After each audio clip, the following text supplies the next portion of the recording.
Bila polisi bertanya dengan nada agak keras, Jason langsung menempelkan jari telunjuk dan mengatakan, "Stop, stop pak, stop, cukup, cukup, cukup." Halo sahabat YouTuber semua, dimanapun berada, bagaimana kabarnya? Semoga semua baik-baik saja ya, diberikan rezeki yang banyak dan juga halal. Terima kasih sudah klik video ini. Balik lagi bersama saya Mak Fakta. Kali ini saya akan mengulas hal yang bikin saya senyum-senyum sendiri beberapa hari yang lalu. Sejahat-jahatnya manusia sob, pasti dia pernah berbuat kebaikan di dalam hidupnya. Dan juga sebaik-baiknya manusia, pasti dia juga pernah melakukan hal yang buruk dalam hidupnya juga. Tapi beda dengan orang gila. Segila-gilanya orang gila, belum pernah denger toh ada orang gila yang berhati emas. Di luar negeri ada cerita yang dikenal turun-temurun seorang pria maling tapi berhati baik, yaitu Robin Hood. Dia mencuri, lalu hasil curiannya gak hanya dimakan sendirian, tapi dibagi-bagikan ke orang-orang miskin alias orang duafa. Maling berhati keren itu nggak hanya terjadi pada Robin Hood di luar negeri teman-teman, sebab di Indonesia juga ada, dan kejadiannya juga masih di bulan ini, bulan Januari.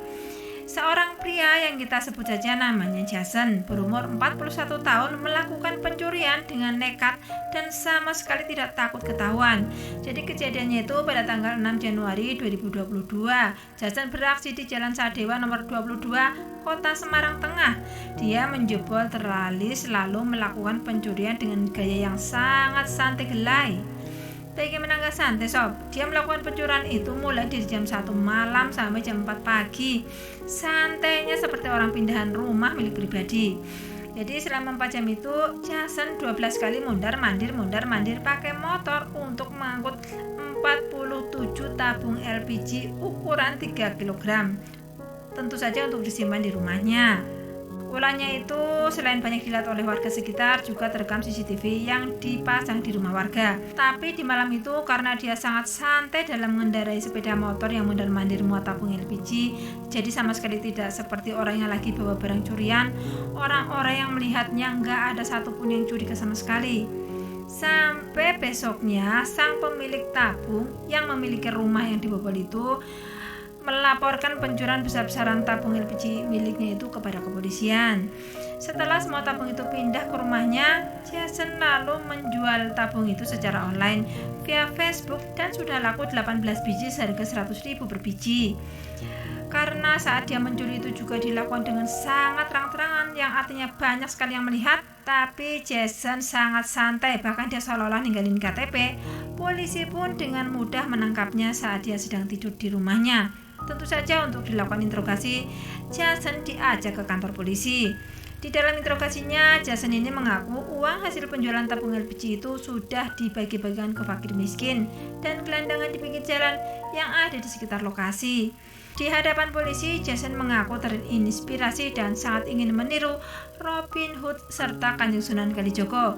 Saat itu, Jason mengaku kalau dia sudah lama sekali bersahabat dengan Kanjeng Sunan Kalijogo dan dengan Mas Robin Hood katanya. Seperti yang kita ketahui ya sob, di zaman dulu kala kan seorang wali welas asih berasma Raden Zahid atau yang kita kenal dengan nama Sunan Kalijogo. Beliau juga mencuri di rumah-rumah bangsawan kaya raya yang dikenal pelit untuk dibagikan ke masyarakat miskin. Bahkan beliau ini pernah menjadi begal dan rampok yang hasil jarahannya itu dibagi-bagikan kepada orang-orang yang duafa tadi, sebelum akhirnya beliau benar-benar berhenti dan bertobat.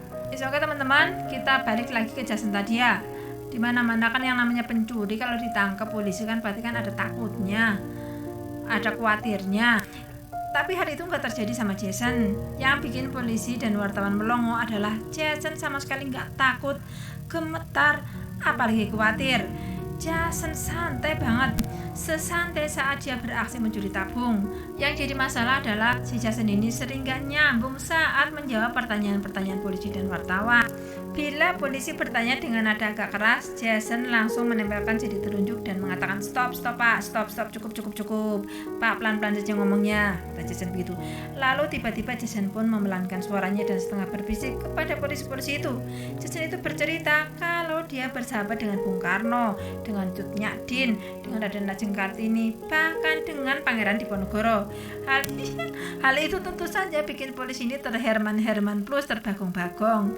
Yang bikin kaget lagi di tengah-tengah pemeriksaan, Tiba-tiba dia berteriak dengan keras sambil mengepalkan tangan seperti yel-yel, teman-teman.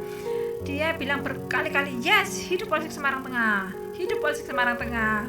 Lalu tiba-tiba dia berdiri dan berteriak layaknya tukang parkir, mundur, mundur, mundur, ya, kiri, kiri, kiri, yes, kanan, kanan, kanan, stop, stop, stop, op.